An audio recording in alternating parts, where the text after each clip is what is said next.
Welcome students, welcome to CACPIS Academy. This side your Apurva sir. Today's date is 16th of June. Let's start our analysis.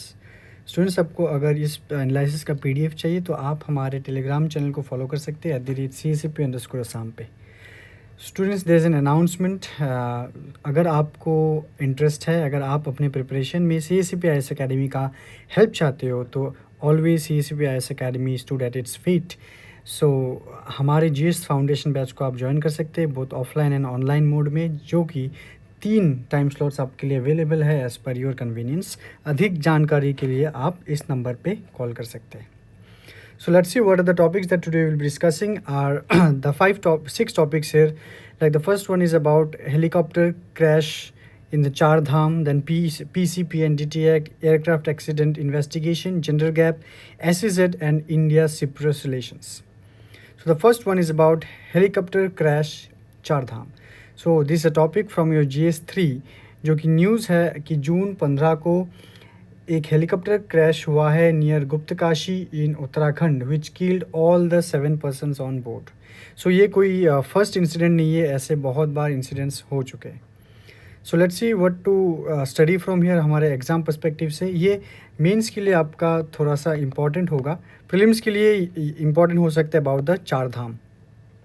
Alright, सो जैसे कि चार धाम अगर पूछा जाए तो what are the holy sites in Char Dham? It is the Kedarnath, Badrinath, Yamunotri and Gangotri. Students in the comment section you tell me what are the Chhota Char धाम। ये छोटा चार धाम में कौन कौन से पिलग्रिमेज साइट आते हैं वो हमें कमेंट सेक्शन में आप बताइए। ओके, सो ये जो हेलीकॉप्टर क्रैश हुआ है ये it is the 5th crash in the region in the last 2 months. So obviously there is an underlying problem.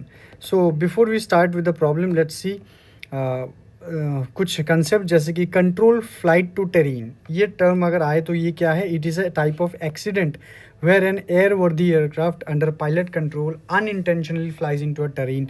मतलब कोई एक एयरक्राफ्ट वो अगर अनइंटेंशनली कोई एक माउंटेन हो या फिर कोई सी हो उसमें जाके वो क्रैश करे, that is known as control flight into terrain. अगर आपको पूछे बेल 407 क्या है, it is the name of the helicopter. Now let's see what are the broader issues raised. Few of the broader issues just like the first one is regulatory oversight. Now like say there may a question arise that the DGCA, Director General of Civil Aviation and State Aviation the authorities, are they equipped to handle Himalayan aviation risk? That becomes a question. तो ये mains में direct question भी आपको पूछा जा सकता है। ठीक है, जो हमारे जो सिविल एविएशन का जो डायरेक्टर जनरल है या फिर स्टेट एविएशन है, तो क्या उनके पास वैसे टेक्नोलॉजी है, वैसा कोई प्लान है कि वो हिमालयन एविएशन रिस्क को मिटिगेट कर पाए? Then what is the plan and programme regarding the pilgrim safety and tourism promotion? क्योंकि जितने हाई ऑल्टीट्यूड टूरिज़म होता है, high altitude tourism, that is very risky and it poses life threatening risk.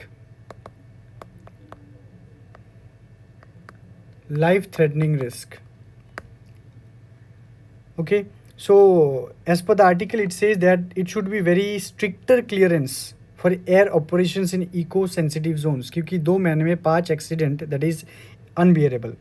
Also along with that there is a climate and geography factors also, like the rapid weather changes in the Himalayas, and also it requires an emphasis, it emphasizes the need of the real time weather monitoring, emphasizes a real time weather monitoring. Okay, and it must devise an automated warning system. Alright, so इस ये topic से आपको mains में questions पूछे जा सकते हैं, जैसे कि ये वाले क्वेश्चन है in high risk terrains like the Himalaya civil aviation oversight must balance safety with accessibility. Discuss in the context of recent helicopter crashes during the Char Dham यात्रा, और examine the challenges in ensuring aviation safety in high altitude regions, suggest the policy measures to prevent helicopter accidents during pilgrimage tourism. So here if the measures is suggested, then what could be the way forward? Way forward can be suggested like there must be an mandate simulator and mountain flying training pilots. So there must be a mandate simulator. Mandate simulator means कि there must be a kind of state of the art like how to deal, how to tackle with such kind of terrain. तो वैसा एक training उनको दिया जा सकता है. Real time weather monitoring stations और वो हेलीपैड्स में डेवलप किए जा सकते हैं. Then there can be permanent aviation risk management cell. Okay, there can be standard operating procedure for Char Dham. तो वैसे कुछ मेजर्स आपको इस क्वेश्चंस के आंसर में लिखने होंगे. Let's see about the PCPNDT act. So what is the news here कि just 10% of target met government plan sex determination inspection reboot.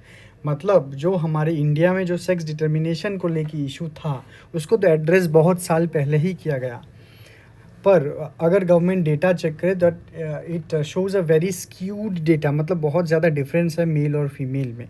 तो क्या अभी भी सेक्स डिटर्मिनेशन में कुछ कमियां रह गई है? तो वो हम कुछ बेसिक्स एंगल देखेंगे.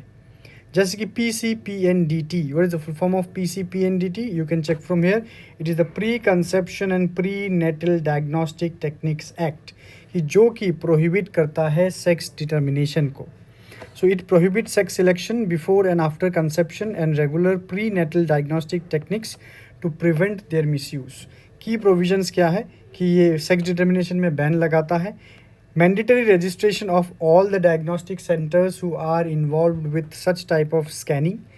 Quarterly inspection of all the registered facilities. अगर कोई भी डॉक्टर या फिर कोई भी पेशेंट जो क्लाइंट है अगर वो सेक्स डिटर्मिनेशन में पकड़े गए हैं तो उनको इम्प्रिजनमेंट हो सकता है up to 5 years and fine up to 1 lakh. And even the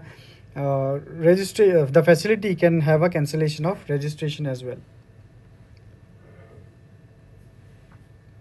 next news is about aircraft accident investigation reform. तो वो ये न्यूज़ और article is from the Air India crash. Alright, the very saddening disheartening जो pathetic एक accident हुआ है उसको लेकर एक आर्टिकल आया है कि जो एयर एक्सीडेंट है उसके इन्वेस्टिगेशन में रिफॉर्म चाहिए, क्योंकि पहले भी भारतवर्ष में जो एयर एक्सीडेंट्स हुए हैं उनके इन्वेस्टिगेशन आज तक कंप्लीट नहीं हुए हैं या फिर टाइमली कुछ डेटा नहीं आया. So who are the basic institutional framework related to this investigation? The first one will be definitely the DGCA, Director General of Civil Aviation, जो कि सिविल एविएशन का रेगुलेटरी बॉडी है which comes under Ministry of Civil Aviation. Then comes aircraft accident investigation bureau, जो कि 2011 में establish हुआ था और it is mandated to investigate aircraft accident and improvement in the safety rules. And there is a aircraft rule 1937 which empowers and penal actions against pilots often misuse to scapegoat individuals over systematic faults. तो जो issues highlight हुए हैं जैसे कि first is lack of independence. Lack of independence में हम क्या समझेंगे कि जो AAIB है हमारा, that is not autonomous completely because it functions under the MOCA, Ministry of Civil Aviation. तो इनका जो भी प्रोसीजर है ऑपरेशन है that is regulated. So there becomes a conflict of interest कि ये जो ब्यूरो है वो एक किसी तरह से वो इन्वेस्टिगेशन करना चाहता है पर जो मौका है वो उनको वो अलाउ नहीं करता. So that comes a conflict of interest. Then systematic failures, जैसे कि इन्वेस्टिगेशन जो कि एक रिएक्शनरी रादर देन प्रिवेंटिव, कि वो रिएक्शनरी होगा वो प्रिवेंटिव नहीं हो सकता. Absence of an overarching safety culture integrated with national aviation policy, मतलब जो नेशनल एविएशन पॉलिसी है उसमें जो स्ट्रक्चर है उस हिसाब से ये जो इन्वेस्टिगेशन पाथवे है वो नहीं चलता है. Then some OPEC investigation practice है, जो कि कोई ब्लर्ड है, वो क्लियर नहीं है कैसे इन्वेस्टिगेशन करेगा, उसका कुछ SOP ऐसा कुछ डिटरमाइंड नहीं है इंडिया में. Misuse of AAIB report, AAIB report का मिसयूज़, जैसे कि findings are used by law enforcement and judiciary, final legal verdicts despite being intended for safety learning. ये लाइन मेंशन है आपके आर्टिकल में. जहाँ पर पायलट एरर को ऑफन सिंप्लिसिटिकली वो साइटेड क्लोज इन्वेस्टिगेशन, वो उसके बाद वो किया जाए पायलट वो क्या है मिस्टेक है उसको ज़्यादा स्क्रूटिनी नहीं किया जाता। And no blame culture missing, यहाँ पर जो इसमें जो ब्लेम कल्चर है उसमें कुछ वो मिसिंग है, किसी को ब्लेम नहीं दिया जाता है आज तक इंडिया में, भारतवर्ष में जितने भी एक्सीडेंट्स हुए हैं। So these are the key issues highlighted which you can incorporate in your answer writing. Next, gender gap. Alright, तो recently you know that the gender gap index is released, जहाँ पर India को 131 out of 148 countries मिले हैं, 131 rank, जो कि बहुत ही एक बुरा रैंक है। वो मैं पहले के सीएनए में भी मैं डिस्कस किया। So let's see some basic about the gender Global Gender Gap Index. तो it is published by World Economic Forum, prelims के लिए इंपॉर्टेंट है। इसके डायमेंशंस क्या है? There are 4 dimensions, 4 dimensions. The first one is economic participation and opportunity, educational attainment, health and survival and political empowerment. तो आपको prelims में ये स्टेटमेंट बेस्ड पूछा जा सकता है। जैसे कि which of the following are the dimension और which of the following are not the dimension, ऐसे। तो इंडिया का जो ओवरऑल स्कोर है दैट इज़ 64.1%। सो जो परफॉर्मेंस इंडिकेटर्स हैं वहाँ पर economic participation, health and education and political empowerment, जहाँ पर इंडिया का परफॉर्मेंस इम्प्रूव हुआ है, हेल्थ एंड एजुकेशन में मार्जिनल इम्प्रूव हुआ है, पर पॉलिटिकल एम्पावरमेंट में डिक्लाइन देखने को मिला। जैसे कि फीमेल एमपी फेल फ्रॉम 14.7 से 13.8, जहाँ पर हम 33% रिजर्वेशन के बारे में हम बात कर रहे हैं, वहाँ पर हमें पॉलिटिकल एम्पावरमेंट डिक्लाइनिंग देखने को मिला। So this reservation is very very important और need of the hour. Next, SEZ rule, special economic zone rules and semiconductor. तो यहाँ पर जून 2025 को गवर्नमेंट ऑफ इंडिया ने अनाउंस किया है the SEZ rules are to be amended. So let's see what are SEZ।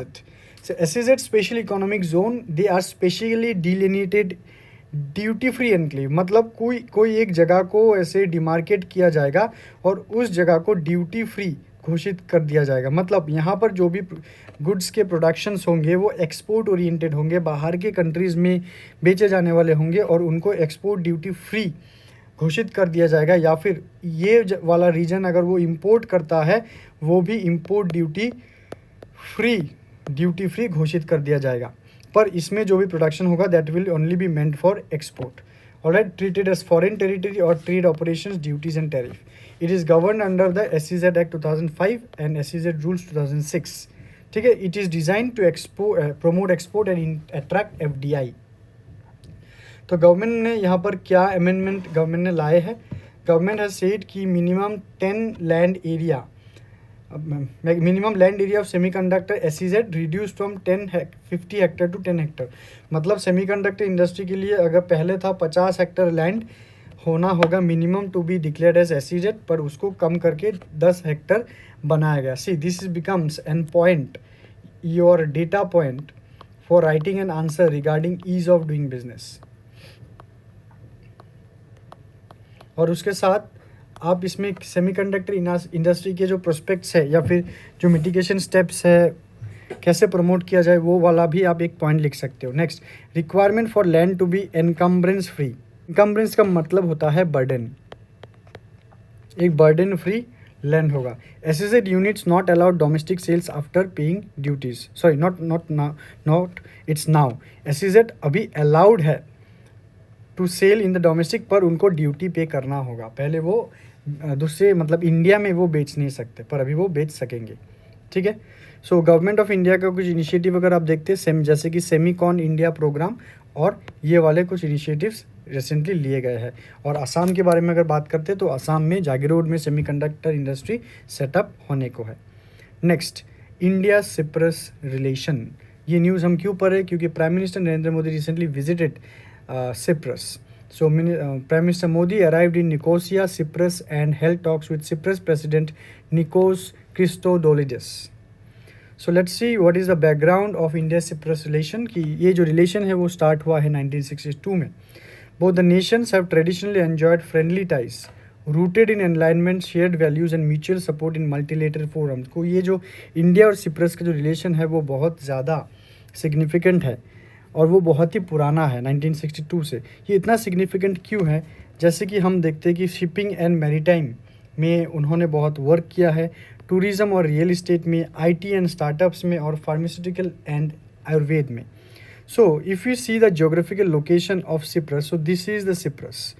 Okay जिसका neighbour है टर्की, जिसका इंडिया के साथ रिलेशन ठीक तो था, but recently after the Kashmir attack and operation Sindoor Turkey के साथ थोड़ा सा रिलेशन में सोरनेस आया है।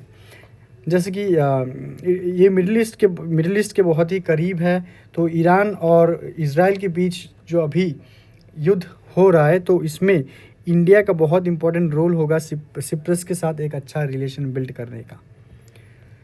सो what is the significance more कि टू काउंटर बैलेंस टर्की, जैसे कि मैंने आपको बोला अभी ओके। ऑल्सो टू कि इंडिया का जो स्ट्रेटजिक प्लानिंग है या फिर जो डिप्लोमेसी उसको स्ट्रॉन्ग करने के लिए, जो वहाँ पर मिडिल ईस्ट में टेंशन चल रहा है, दिस इज़राइल ईरान कन्फ्लिक्ट, तो वहाँ पर इंडिया अगर जाकर एक डिप्लोमेटिक टाइप बना रहा है तो that makes India diplomatically more strong. Alright, उसके साथ अगर आप लोकेशन अगर मैंने अभी आपको दिखाया है, जैसे कि सिप्रस जो है वो ईस्टर्न मेडिटेरेनियन में आता है, a region witnessing increase geopolitical competition involving Turkey, Greece, Israel and the EU. सो इंडिया के साथ अगर रिलेशन बेहतर बने तो इंडिया उसको चैनलाइज कर सकता है बहुत अच्छे से। Also some strategic outreach can also help India like to diversify partnership in Europe beyond traditional allies like France and Germany. कि ईयू में इंडिया के साथ फ्रांस और जर्मनी का जो रिलेशन है वो भी बहुत पुराना है, पर अभी वो सप्लीमेंट या फिर उसमें क्या बोलते हैं हम उसको एड ऑन हो सकता है, एक सपोर्ट कुशन क्रिएट हो सकता है when the relation with Cyprus also builds better. And EU में एक अच्छा सा लेवरेज मिलेगा because Cyprus is a member in the EU, तो इंडिया में उनका एक स्टेक हो सकता है। So here it is the map of the Cyprus और इनके नेबर्स यहाँ पर है। It is on the Mediterranean sea, उसको सर्कमवेंट करते हैं मेडिटेरेनियन सी, तो ये आपके ज्योग्राफी देन आईआर के लिए बहुत ज़्यादा इम्पॉर्टेंट है।